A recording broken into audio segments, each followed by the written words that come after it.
من أحلى الفيديوهات اللي أنا باحبها وباحس كده فيها براحة نفسية لإن بيكون فيها توفير هي الفيديوهات دي، إنِك إزاي من فرختين تعملي ما شاء الله اللهم بارك 11 وجبة زي ما أنتِ ما شايفة كده، وهاقول لِك السر إني ما باخلّيش الراجل اللي بينضفهم لي برّه هو اللي يقطعهم لي بانيه أو كده لأ، أنا باحب أعمل كل حاجة بإيدي من أول ما بيتنضفوا، يعني هُم ييجوا لي متنضفين وأنا بقى أبدأ اللي أنا عايزة أعمله فيهم. دول الفرختين ما شاء الله اللهم بارك يلا نحمي سكاكيننا ونحضر المصفى بتاعتنا وبصي ما نلمس اي حاجة طول ما احنا بنمسك الفراخ. ودي قاعدة لازم تعرفيها ان وانتي يعني انا بكلم البنات اللي لسه لسه جديدة كده في المطبخ ولسه ما يعني اول مرة كده يمسكوا فراخ او حاجة زي كده. الفراخ دايمًا بيكون فيها عدوى اسمها سالمونيلا تقريبًا أو حاجة زي كده، أنا مش متأكدة، بس هي حاجة زي كده أو فطريات. لازم بعد ما تسيبي الفراخ على طول تغسلي إيدِك فورًا، لازم تكوني قصدي يعني محضّرة كل حاجتِك اللي أنتِ هتشتغلي فيها. أول حاجة يالّا نسمّي الله ونصلّي على الرسول عليه أفضل الصلاة والسلام ونبدأ على طول. أول حاجة عملتها إن أنا بافصل جزء الوراك عن جزء الصدر. عملت إيه، فصلت اللي هو الجلدتين اللي جنب الوراك وبعد كده باقوم ماسكة الصدر والوراك وتانياهم اتنين علشان الوراك تتحدد لي من أنهي حتة أنا باقطع بالضبط. بعد كده بدأت إن أنا أوقّف الوراك على جزء العضم اللي تحت ده، وبعد كده قسمتهم اتنين نصين بالضبط زي ما أنتم ما شايفين. طبعًا قطعت الجزء الخلفي اللي ورا ده خالص لإن هو مسبب قوي جدًا للزفارة. تاني حاجة بقى سِبت كده الوراك على جنب ومسكت في الصدر.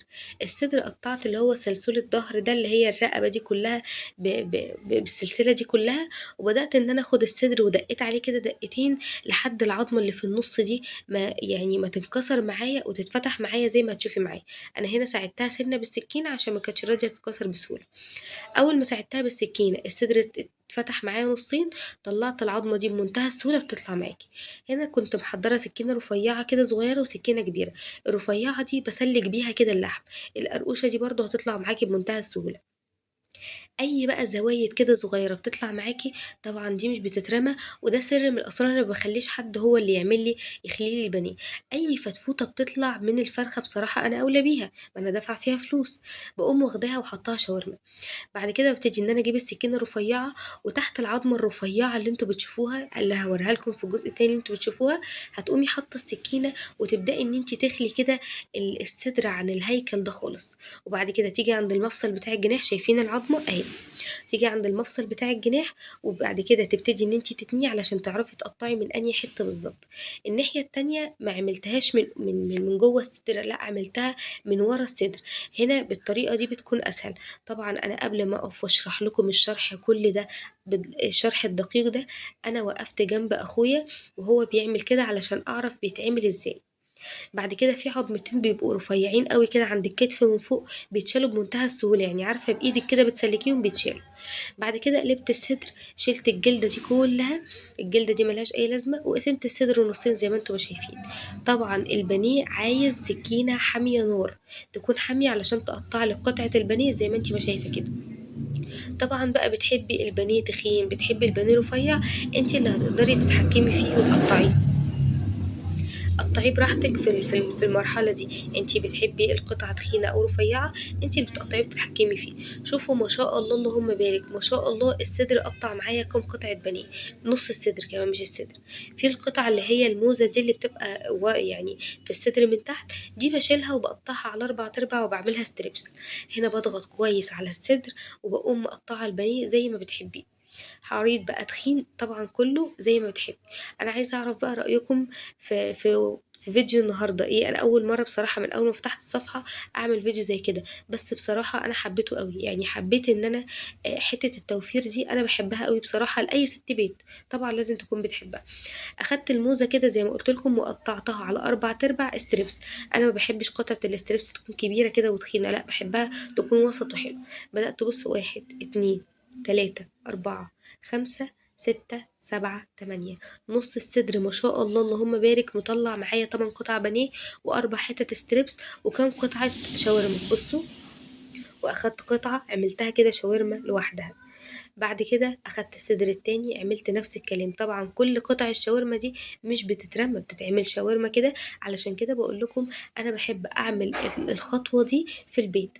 اي قطعه كده بتطلع من الفرخه بستغلها، مش هقول لكم اسوأ استغلال، بستغلها احسن استغلال. انا عندي مفيش اي حاجه بتتهدر، حتى الهياكل اللي طلعت من الجوانح دي. طبعا تقولك في ناس ايه احنا هنعمل الحاجات دي، اه طبعا تعمليها. انت حاجه دافعه فيها فلوسك، استغليها لحد اخر عضمايه، لحد اخر حته. هي دي الموزه اللي انا بقول لكم عليها، بتبقى تحت الصدر، بشيلها بقطعها اربع تربع، بعملها ستريبس، بتبقى خطيره في الستريبس.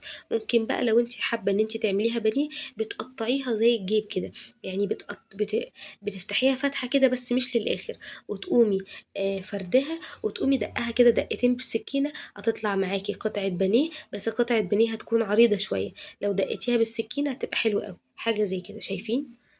الخطوة دي برضو اخويا اللي قال لي عليها. النهارده الصراحة الفيديو برعاية اخويا، لان انا واخدة زي ما قلت لكم منه التفاصيل بالظبط. بعد كده ابتديت ان انا اقطع بقية الصدر كده، ولو حتة كبيرة او حتة طويلة زي ما هتشوفوا معايا بقوم قطعها نصين، لان انا شايفاها بصراحة ما شاء الله طويلة، فبقوم قطعها نصين. وكده اكون خلصت اول فرخة، وتاني فرخة عملتها نفس النظام، قطعت برضو الصدر بانيه والوراك على جنب. ويلا بينا بقى نسمي الله كده ونصلي على الرسول عليه افضل الصلاة والسلام، ونشوف احنا هنقسم الفراخ مع بعض ازاي. اخدت طبقين، كل طبق حطيت فيه الوركين. الوركين دول زي ما قلت لكم احنا اسرة مكونة من 4 افراد، فيعني الوركين دول هيبقوا حلوين قوي علينا في وجبة. الورك بيتقطع على 2، وهيبقوا حلوين قوي. تعمليهم في مرة شوربة، تعمليهم في مرة مشويين، تخليهم كده وتعمليهم، هيبقوا حلوين قوي. اخدت الاربع اجنحة وحطيتهم برضو، في مرة اعملها اجنحة مقرمشة، في مرة اعملها على صينية بطاطس. طبعا كل الكلام ده ايه، بتوظفيه زي ما انت ما عايزة. واخدت بعد كده الزورين، واخدت الاربع هياكل بتوع اللي هم العظمة اللي بتبقى مع الجناح اللي طلعناهم سوا، وحطيتهم في طبق لوحدهم. واخدت الكبد والقوانص فبرضه في طبق لوحدهم، ولو جبت عليهم ربع كبد وقوانص هيبقوا وجبة حلوة جنب شوية مكرونة سباكيتي كده، وشوية مخلل او بطاطس محمرة، وهيبقوا حلوين قوي. الطبق التاني الاستريبس، وما شاء الله الاستريبس انا حطيت الاستريبس كله مع بعضه في طبق واحد، يعني ممكن كان يتقسم على 2، ممكن زي ما تحبي كله في طبق واحد زي ما عملت. واخدت بعد كده 4 اطباق ما شاء الله اللهم بارك، عملتهم بانيه. يعني انا عملت الطبق من كل طبق واحد حطيت فيه 8 قطع بانيه. لو القطعة كانت صغيرة شوية أنا بحط 9، ولو القطعة كانت كبيرة بحط 8 حلوين ما شاء الله.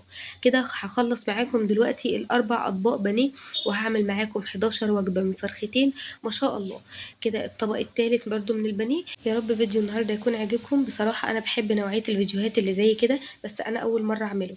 بس لما نزلت البوست ولقيت إقبال، لا نزلي الفيديو قبل الشهر ما يخلص، أنا قمت مجهزة الفيديو على طول ومنزله لكم. بصوا ما شاء الله كمية توفير في الفيديو هتلاقيها. وطبعا انا بقسم عدد الاطباق على حسب عدد افراد اسرتي. انت لو اقل، انت لو اكتر، لو اقل طبعا هتعملي اكتر من الاطباق دي على حسب اسرتك هتبقى عامله ازاي. بصوا طبق الشاورما اللي انا طلعته من الفرختين ما شاء الله عامل ازاي.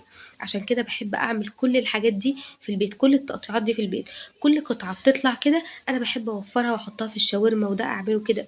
بحب الفيديوهات دي قوي بصراحه. يا رب فيديو النهارده يكون عجبكم. ما تنسوش بقى تعملوا لي متابعه ولايك لو بتشوفوني لاول مره، ومع الف